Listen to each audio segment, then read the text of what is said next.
सुप्रभात। हिंदी की कक्षा में 11वीं के छात्र छात्राओं का फिर से स्वागत है। पिछली कक्षा में हम लोगों ने पढ़ा था कि किस प्रकार जैसे ही मास्टर साहब का आगमन होता है, मास्टर साहब कौन थे? तो त्रिलोक सिंह। और आकर जैसे वो बच्चों से पूछते हैं कि प्रार्थना हो गई सुबह के, और तो जो बच्चे चारों तरफ शोरगुल कर रहे थे और खेल कूद में मग्न थे, उनके आने से ही चारों तरफ सन्नाटा छा जाता है, शांति छा जाती है। आगे हुआ कहते हैं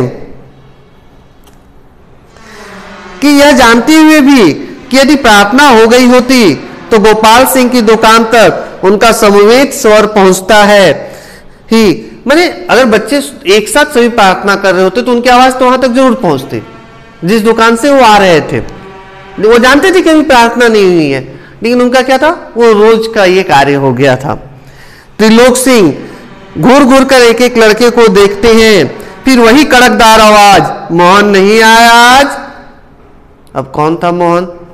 संक्षेप में मैंने पूर्व में आप लोगों को बताया था, ये वही मोहन है जिसके बारे में मैंने आप लोगों को बारे में बताया था कि वो एक बहुत होनहार बालक था, लेकिन कैसी स्थितियां या परिस्थितियां जो कह ले, उस होनहार बालक के पूरे भविष्य को ही एक दूसरी दिशा दे देती है।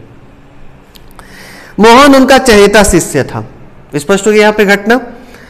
पुरोहित खानदान का कुशाग्र बुद्धि का बालक, पढ़ने में ही नहीं गायन में भी बेजोड़। कुशाग्र माने तेज दिमाग वाला बच्चा था वो। सिर्फ वो पढ़ने में ही अच्छा नहीं था, बल्कि खेलने में भी अच्छा था। कई बार ये चीजें मैंने आप लोगों को बताने की कोशिश की है, जो हमारे पुराने छात्र छात्राएं हो, कि हर क्षेत्र में आप लोगों को अपने आप को आगे लेकर जाना होगा। किसी एक निश्चित दायरे में, सीमित दायरे में बांधकर रखने से नहीं होगा। दुनिया बहुत बड़ी है, आप किसी भी क्षेत्र विशेष में अपने आप को आगे लेकर जा सकते हैं।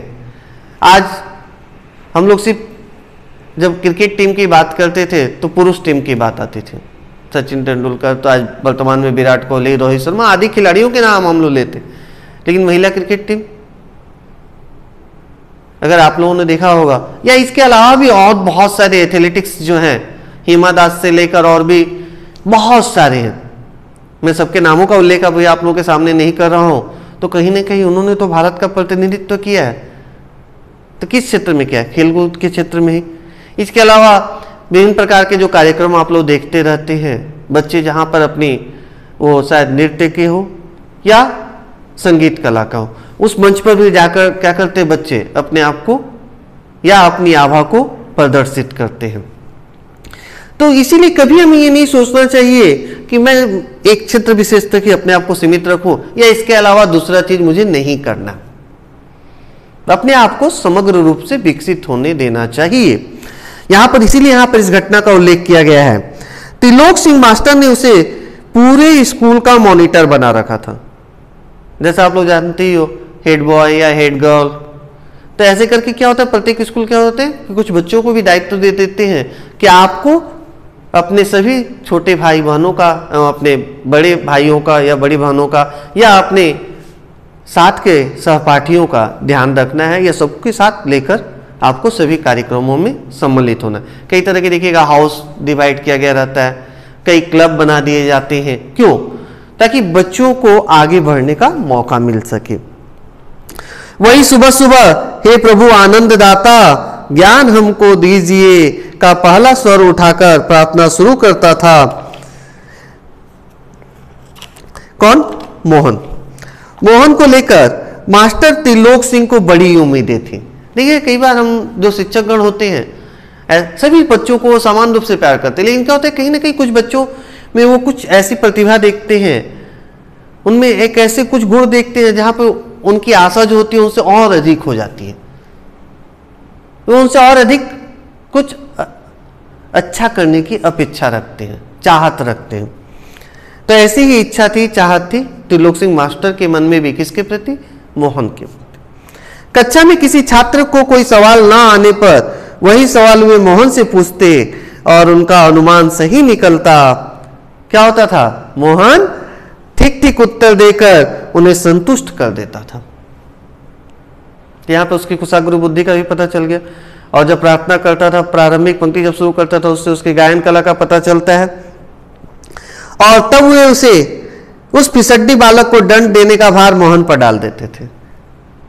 यहीं पर थोड़ी सी ये पहले की घटना है, इसीलिए क्योंकि अभी तो क्या है कि किसी भी तरह का जो पनिशमेंट है वो स्ट्रिक्टली प्रोहिबिटेड है, मैंने अभी मना कर दिया गया है। और अब हम लोग इस विश्वास करते हैं कि सजा जो है किसी भी गुनाह का कर ले या समस्या का कर ले, उसका समाधान नहीं है। अगर किसी से कोई गलती हो भी जाती है तभी हमारी कोशिश होती है कि उसे समझाया जाए, किस माध्यम से? बातों के माध्यम से, उसे सही गलत में अंतर करना सिखाया जाए। कई बार हम लोग अनजाने में भी कई ऐसी गलतियां कर जाते हैं जिसका हम अंदाजा भी नहीं लगा सकते कि उससे कितना नुकसान हमें हो सकता है।